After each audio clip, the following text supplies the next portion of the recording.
tahun ini, mudah-mudahan di tahun depan itu bukan parade lagi ya, tapi langsung tasmik, yaitu sendiri sampai 10 juz. Insya Allah bisa. Kalau kalian itu fokus. Kenapa harus fokus? Mengingat zaman kita ini zaman yang penuh dengan fitnah. Fitnahnya lengkap di sekeliling kita. Fitnah dari HP. Itu fitnah namanya. Kita tergoda oleh HP, ya kan? Ketika mendengar suara orang mengaji di mic SDK Nurul Quran, itu suara kita ribut. Belum punya HP di tangan. Apalagi kalau ada HP, itu sudah tidak terdengar lagi suara orang ngaji tadi.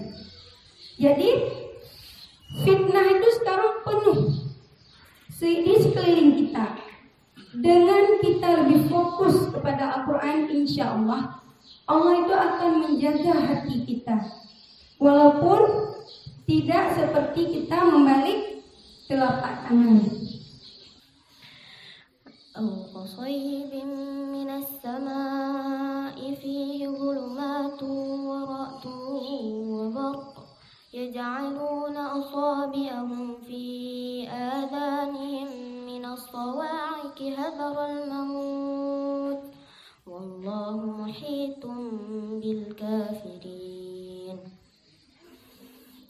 يكاد البرق يخطف أبصارهم كلما أضاء لهم مشوا فيه وإذا أظلم عليهم قاموا ولو شاء الله لذهب بسمعهم وأبصارهم إن الله على كل شيء قدير يا أيها الناس اعبدوا ربكم الذي خلقكم والذين من قبلكم لعلكم تتقون فويل للذين يكتبون الكتاب بأيديهم ثم يقولون هذا من عند الله ليشتروا به ثمنا قليلا فويل لهم مما كتبت أيديهم وويل لهم مما يكسبون وقالوا لن تمسنا النار إلا أياما معدودة قل أتخذتم من عند الله عهدا فلن يخلف الله عهده أم تقولون على الله ما لا تعلمون ود كثير من أهل الكتاب لو يردونكم من بعد إيمانكم كفارا حسدا من عند أنفسهم من بعد ما تبين لهم الحق فاعفوا واصفحوا حتى يأتي الله بأمره إن الله على كل شيء قدير وأقيموا الصلاة وآتوا الزكاة وما تقدموا لأنفسكم من خير تجدوه عند الله إن الله بما تعملون بصير. Ciri-ciri orang yang ketika dunia ini dipegang kembali oleh dunia Islam, maka otomatis orang Islam itu menjadi prioritas dalam menguasai dunia. Kalau dalam masa zolim ini masa zolim yang kita jalani, masa keempat ini, masa pemerintahan banyak yang zolim ini, umat Islam seluruh dunia dibilang teroris. Ini kan masa zalim, ya. Sebentar lagi, tapi nggak lama nih, masa zalim ini yang baru sekitar 90 tahun, 97 tahun. Sebelumnya Islam sudah menguasai dunia 1500 tahun. Nah, dan insya Allah akan Allah kembalikan ke depan ini ketika nanti Islam sudah pegang kembali, maka yang muncul pasti anak-anak muslim seperti ini. Pada saat nanti pemilihan menjadi gubernur, menjadi siapapun, menjadi orang-orang hebat, kalau dulu hanya dites sama mampu bisa baca Quran saja. Sekarang kalau sudah dipegang oleh Khalifah Islam, yang menjadi pemimpin wajib hafal 30 juz. Yang nggak hafal 30 juz, jangan coba-coba menjadi calon anggota dewan. Jangan coba-coba mencalonkan gubernur, presiden. Kenapa? Itu sudah dipegang oleh orang Islam. Bahkan di masa Rasulullah itu pasukan elit muslim itu bukan anak muda yang kuat-kuat, tapi orang-orang yang hafal Quran 30 juz. Ada yang sudah tua, ada yang masih anak-anak, ada yang ibu-ibu. Asal hafal Quran 30 juz bisa mendaftarkan diri jadi pasukan elit waktu itu. In antum illa fi dhalalin kabir wa qalu law kunna nasma'u aw naqilu ma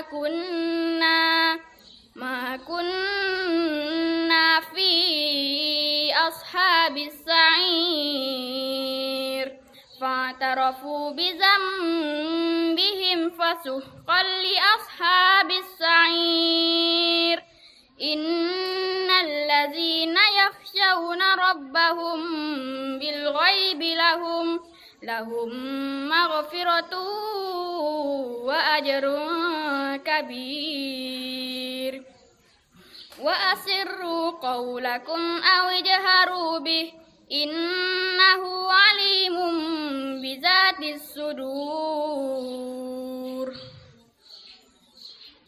Qul uhiya ilayya annahu istama'a nafarun minal jinni faqalu inna sami'na qur'anan ajaba yahdi ilar rusydi fa'amanna bih walan nusyrika bi rabbina ahada wa annahu ta'ala jaddu rabbina mattakhadha sahibatan wala walada wa annahu kana yaqulu safihuna 'ala Allahi shatata wa anna dhananna an lan taqula al-insu wal jinnu 'ala Allahi kadiba الذي هم فيه مختلفون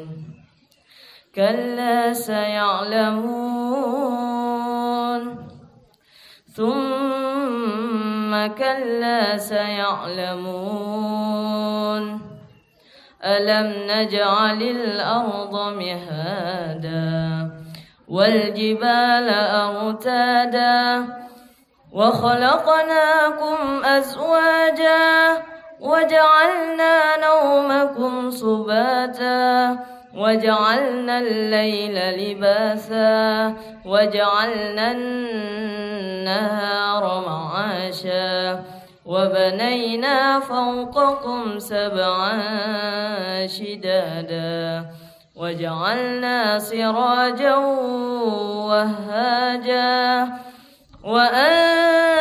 وأنزلنا من المؤسرات ماء سجاجا لنخرج به حبا ونباتا وجنات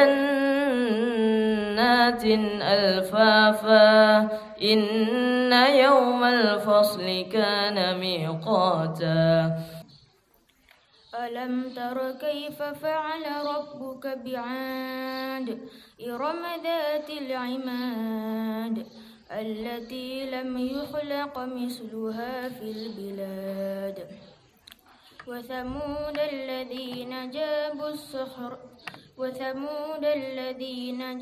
الصخر بالواد وفرعون ذي الأوتاد الذين طغوا في البلاد فأكثروا فيها الفساد فصب عليهم ربك سوط عذاب إن ربك لبالمرصاد فأما الإنسان إذا ما ابتلاه ربه فأكرمه ونعمه فيقول ربي أكرمن وأما إذا ما ابتلاه فقدر عليه رزقه فيقول ربي أهانن كلا بل لا تكرمون اليتيم ولا تحاضون على طعام المسكين.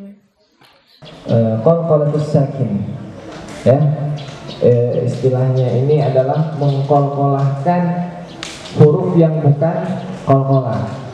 Huruf kolkolah ada berapa? Ada 1. Nah, ada 5. Apa aja? Ba, ja, da, to, sama ko. Ada 5. Selain daripada 5 huruf itu tidak boleh kolkolah. Tadi ada Ustadz dengar bacanya wa idh qala wa idh. Seharusnya dibaca cukup wa idh qala, ya. Yaudhu riba, ya, tidak boleh dikolkolahkan, bacanya cukup riba, ya. Jadi itu diperhatikan. Juga ada juga tadi misalkan maghfirah, maghfir itu bukan huruf qalqalah, ya. Jadi itu diperhatikan. Ini para dewan guru juga sama orang tua mohon juga diperhatikan supaya nanti bisa diajarkan kepada anak-anaknya untuk bisa terhindar daripada kesalahan itu. Alhamdulillah, atas izin Allah, acara tasmi' perdana pada tahun ini sudah berjalan dengan lancar dan sukses. Jadi tujuan utama kami melaksanakan acara ini yaitu untuk memberikan penghargaan kepada siswa dan siswi yang sudah menyelesaikan hafalan 3 juz, sekaligus memberikan motivasi untuk siswa dan siswi lain supaya lebih semangat lagi dalam menghafal Quran.